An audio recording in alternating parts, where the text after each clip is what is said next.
You're right. All right, mate. You heard there. We were just debating about a combined Chelsea-Arsenal 11 based on who is ready and raring to go. If they had to be put in a team tomorrow, would you be opting just for a full Arsenal side? Is that how good they are right now? Than what Dino did, where he brought in 4 Chelsea players into his combined But team? that's where we are though at the moment with Arsenal. You know, we're doing really well, so I can totally understand what Kev's saying. And if only 4 are getting in there on Dino's side, then I'm happy. But I think I'm with Kev. I don't think I'd change anything. What goalkeeper did you put in, guys? Well, Dino went Kepa. No.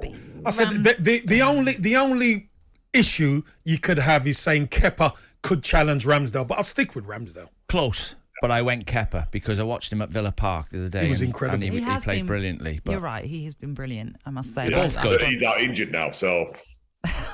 So we can't play. Spanner There you in the go. works there. So I'm going to go with Ramsdale then. That's true. So, David, looking ahead to this one, and first of all, in general, Arsenal season, it's been extraordinary. When you look back, especially to the start of last season and how it all seemed to be doom and gloom and questions over, was Mikel Arteta the right man to be leading Arsenal?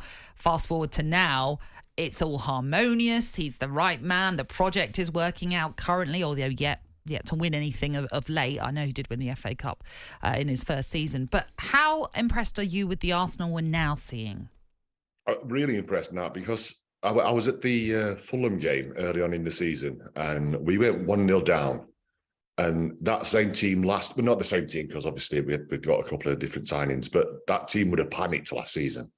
But they didn't. You know, they believed in what they were doing and they ended up winning 2-1.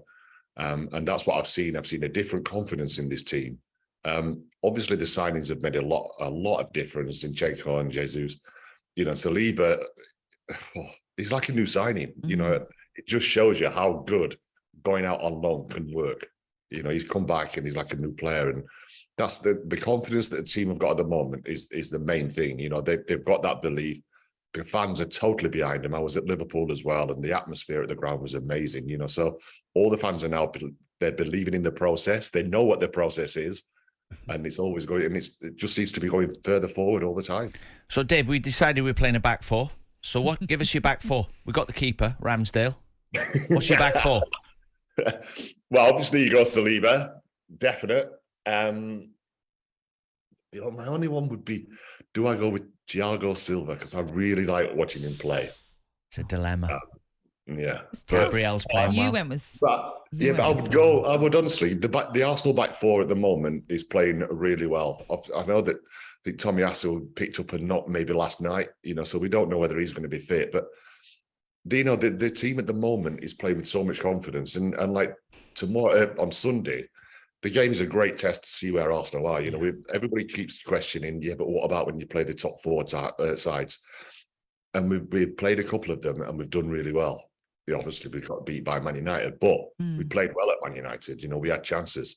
You know, so the team that I would pick would be the Arsenal team. Same for you, Kev? Yeah. Listen, Ben White, I've got to mention Ben White. Right back. Benny Blanco, mate. He's been incredible. He's been incredible this season. He has played well. Playing out of position. Yeah. And he is making that right back spot his own. So have you got Zinchenko at left back? Yeah, can do. Tomorrow. Zinchenko or Tierney. It'd be interesting, actually, wouldn't it? That versatility that Ben White is now showing, you know, if he could get into Gareth Southgate's squad, knowing that actually you can play right back, you can play centre half as well. But focusing on tomorrow, on Sunday's game then, I'm sure you might have seen that advert by Pierre-Emerick Aubameyang for BT Sport building up to the game. And he said in this little short advert that it was nothing personal, but he's back, he's ready, and he is blue. That's what Pierre-Emerick Aubameyang has done in this little advert. Do you think he's got something to prove, Aubameyang, that he'll want to show Arsenal, and particularly maybe Mikel Arteta, that maybe they were wrong to have got rid of him?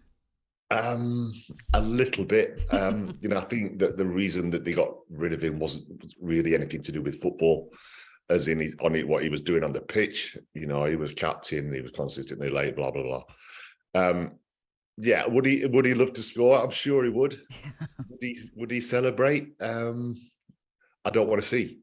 If I'm honest. I know. I love it. I don't want to see that moment, you know. Does it upset you though, David, seeing a former player, as you rightly pointed out, he's a former captain, not that long ago of Arsenal, and yet the Chelsea fans are going to love it because it's showing he's completely adopted into the blue of Chelsea. But does it, I don't know, leave a little bad taste in your mouth?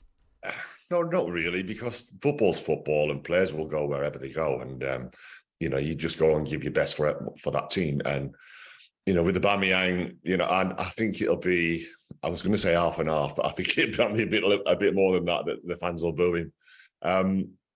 It is difficult, but like I say, it's the one player that you don't want to see scoring against Arsenal. So, hopefully that's not the case on Sunday. Jesus is a great substitute for him. I mean, I think Jesus would get in any team in the world.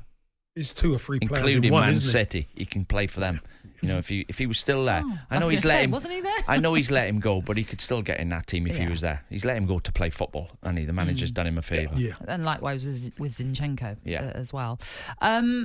Just looking ahead to Qatar then, David. Lots of decisions for Gareth Southgate to make with that 26-man squad announcement coming up on Thursday. The first game for England, obviously, is Iran. Who would you be starting right now? Is it Pickford your number one still for England, or should Aaron Ramsdale be considered? No, well, I'm sure he'll be considered. But for me, Jordan's the number one because he's never let England down. He's played really well, and Kev knows more than I do, especially late last season at Everton. He made some big saves in some big games, So for me, there's no question. Hopefully he's fully recovered from his injury, and he's definitely the number one. When you look at the rest of it, it's Aaron, it's Nick Pope, it's Henderson at Forest. So there's 4 goalkeepers there that are all playing in the Premier League, which is brilliant. But if I had to pick 3, it would be definitely Jordan, then it would be Aaron, then it'd be Nick Pope. Brilliant. talkSPORT Breakfast, waking you up Monday to Friday morning from 6 a.m. on AM, on DAB, via the talkSPORT app and on your smart speaker. talkSPORT.